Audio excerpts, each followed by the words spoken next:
at my other side of my family's hog farms, where I caught Giardia as a kid. And then the last one would have to be suckling tobacco.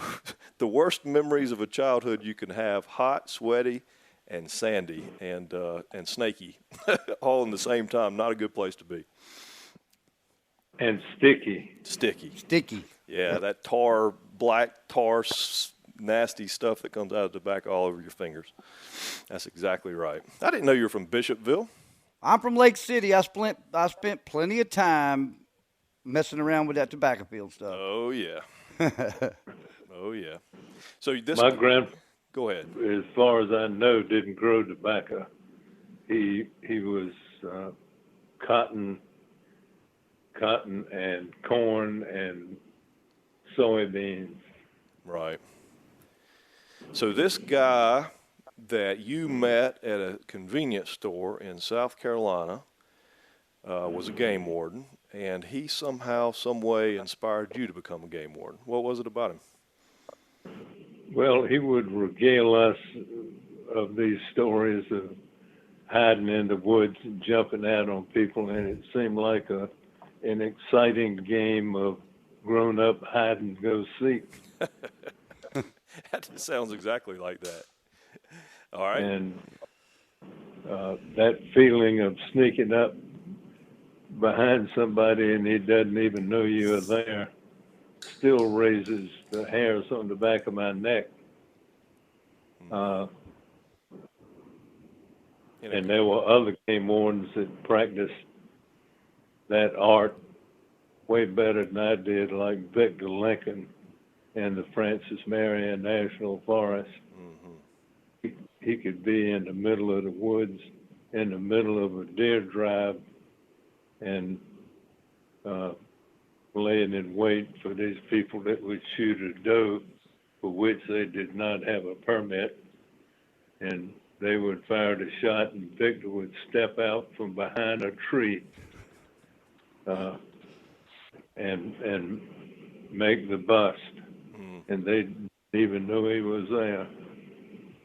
And you had to be real careful walking through the middle of a deer drive because you could very well be shot. Sure. One of the things that sticks out about that, it sounds like an exciting game of hide and seek for adults, except you forget that just about every party involved has a gun. That's true, and you had to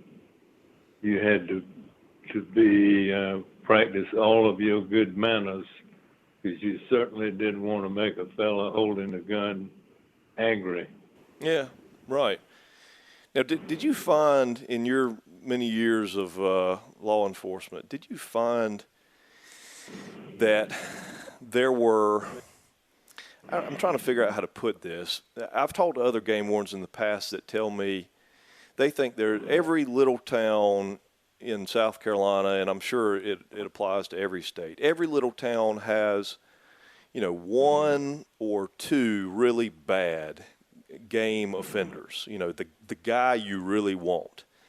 And then the other 98% of the population is just the average Joes, the guys that enjoy hunting and fishing, that really aren't out there to get in trouble, to cause real problems. But, every now and then they do wander into a problem. Did you find that to be true? That, there really aren't that many bad guys out there, but the one or two that are, I guess they keep you up at night.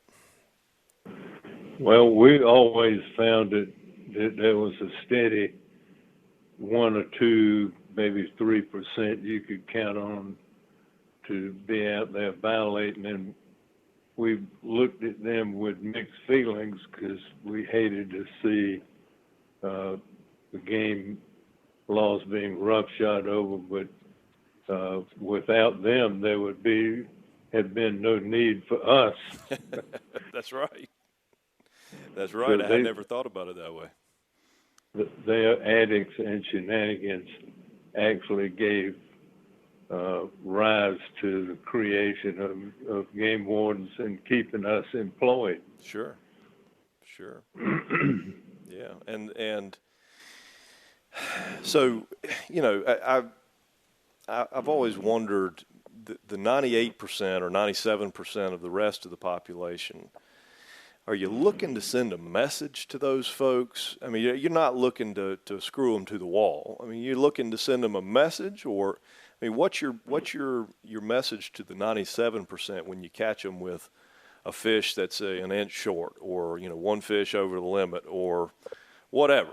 I mean, whatever the problem may be, you recognize that this isn't truly a bad guy. Maybe he's got a kid with him or whatever. Not truly a bad guy, but just a guy that wandered into a problem that day. I mean, how do you deal with guys like that? Well, one of the theories of law enforcement was that keeping up a patrol and there being some reasonable certainty that you would be checked or even caught in the law enforcement theory. It was said that encouraged voluntary compliance with the law. And do you think it did? If they thought there was some certainty that they would be checked, they would be inclined to be a lot more careful and observant of the laws. And do you think that did that actually help, or do you think that if you're gonna break the law, you're gonna break the law? Well, if they never saw a game warden, then I think sometimes they might get a little loose, but there were always some out there that were willing to push the limit, and there were some out there that were really bad dudes. And we had no end of trouble from them and with them. So tell me, if you remember, tell me about some of those bad dudes. Tell us, you got any stories you want to share? Well, I worked a different type of law enforcement than most game wardens, because most of my business was in the water, in a boat, and we had, I think, the worst problems we had in some of the more intractable personalities were from where you are, around Georgetown. I can imagine why. The channel net set. Oh yeah. And usually ran into them in the darkness at night. In a boat, I was usually by myself. There would be 2 or 3 of them, and their attitudes varied greatly with how much alcohol they had been into. Sometimes that could get to be a real problem. Right. And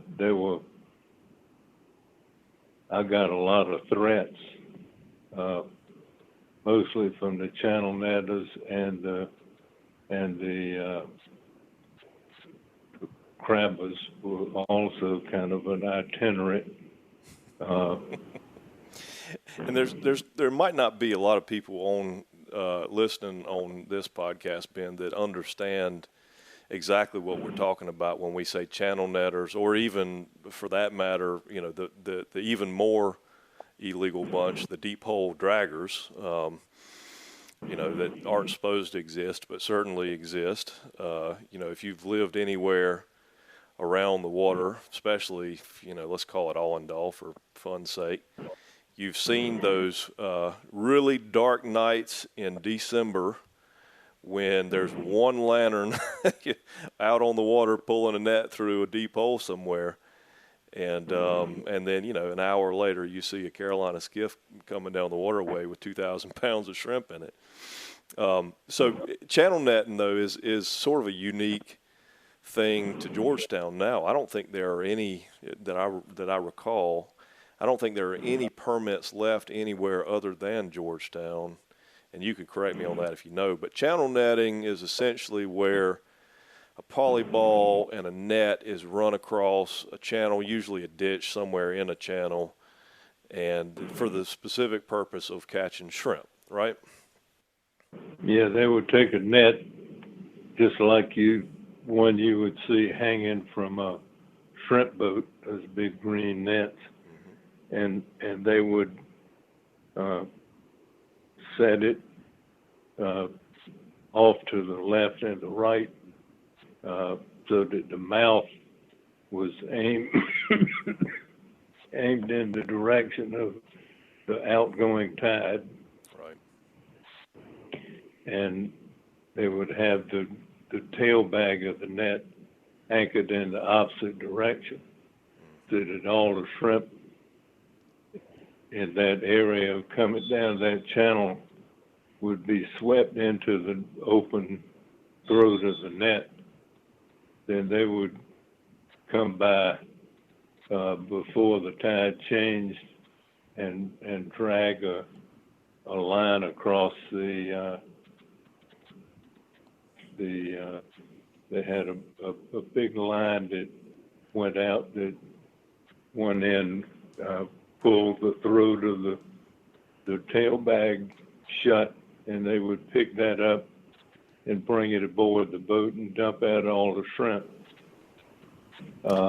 And in South Carolina, well, in Georgia, let's just talk about Winyaw Bay, which is where the majority of them are. My understanding is there's only maybe 25 or 30 of those permits left. They sort of die with the owner, as I recall. And in Winyaw Bay, in Georgetown, South Carolina, one of the major problems is sturgeon, right? I mean, you get into a situation, we've had an explosion in the sturgeon population in Winyaw Bay, and you get into a situation where you end up with Atlantic sturgeon in those nets, right? Well, I would think a sturgeon would tear up a shrimp net, because they tend to be quite large. But when I came on back in the early 70s, right. the sturgeon was fast disappearing. There was a legal fishery, which they eventually closed down, but Georgetown was probably the epicenter of that fishery. And I had seen the banks of North Island over there lined with the carcasses of sturgeon that had been caught in legal sturgeon nets and butchered up on the beach and carried mostly to Rennie Cathu Right. downtown, who processed the caviar and sold the meat and the caviar. You know, there was a time when I was a kid, I could remember there being sturgeon, and I could remember there being giant seashell turtles behind all the fish markets and shrimp markets in Horry and Georgetown County. And, those sea turtle shells were just piled up, and people would take them away. And then eventually, when, it became illegal to even have a piece of them, they disappeared quick, right? They went into people's houses and never came out. And, those days are long gone, though, and sea turtles have come back tremendously, and sturgeon have come back tremendously. So obviously the protection measures worked, and we've got a thriving population of sea turtles and sturgeon now on the coast, which is pretty amazing. Well, I think it's not only the protective laws, and a lot of thought went into the implementation and the passage of those, but also the diligent law enforcement, because law isn't worth the paper it's written on if you don't have somebody out there enforcing it. That's right. So let's talk about your book for just a second, if we can. And one of the stories, I've had 5 or 6 people ask me who was on the podcast this week, and I was trying to consider what to send them to sort of epitomize Ben Moise and his writing. And the one thing that I came back to every time was that story with you and your daughter that I think you wrote I love that story. I'm sorry. No, it's a great story. I mean, it really it takes you through all the emotions, and I think it's a great